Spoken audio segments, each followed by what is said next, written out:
Hello, good morning and welcome to a new blog. সকালটা শুরু করছি চিয়া সিড দিয়ে, তারপরে আমি চলে যাব আজকে চকলেটস বানাতে।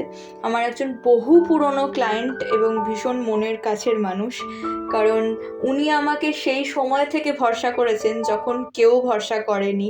আমার নিজের ফ্যামিলি মেম্বার্সও ভাবেনি যে আমি সত্যি সত্যি মানুষের মন জয় করতে পারবো নিজের হাতে বানানো সমস্ত সেভারিজ হোক বা ডেজার্টস হোক, সমস্ত ফুড আইটেম দিয়ে যে আমি মানুষের মন জয় করতে পারবো সেটা আমার বাড়ির লোকও বিশ্বাস করেনি, বাট উনি করেছিলেন এবং ওনার মেয়েরা করেছিলেন। এবং তারা প্রত্যেকটা জন্মদিনে হোক, যখনই হোক, মানুষের যেরকম পান বিড়ি সিগারেটের নেশা থাকে, ওনার সেরকম চকলেটের নেশা। তো উনি দুনিয়ায় আর কোথাও চকলেট কিনে খান না, মানে দোকানের চকলেটও আর খান না।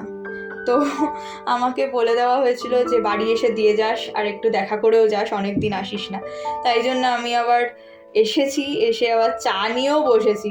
তো আমরা আড্ডা মারছিলাম, আর একটা জিনিস ফোনে দেখছিলাম আর কি, যে একটা প্রবলেম সলভ করছিলাম, দুজন মিলে বসে বসে গল্প করছিলাম। তো চকলেট দিতে গেছিলাম, তারপর চাউমিন খেয়ে বাড়ি ফিরছি। দুজন মিলে এতই মশগুল ছিলাম আড্ডায় যে ভুলে গেছি তার ছবি তুলতে, ভিডিও তুলতে। যাই হোক, দেখা হবে তোমাদের সাথে একটা নতুন ব্লগে। Till then tata. সবাই খুব ভালো থেকো, সুস্থ থেকো, সাবধানে থেকো। আর বিশ্বাস করো, এইরকম ভালোবাসা না পেলে সত্যি এই কাজটা করা সম্ভব হতো না আমার পক্ষে। এই যে বিশ্বস্ত মানুষগুলো যারা প্রায় প্রত্যেক মাসে বা প্রত্যেক সপ্তাহে কোনো না কোনো ফুড আইটেমস অর্ডার দেয়, তাদের সত্যি ভীষণ ভীষণ ভীষণ ভালো লাগে।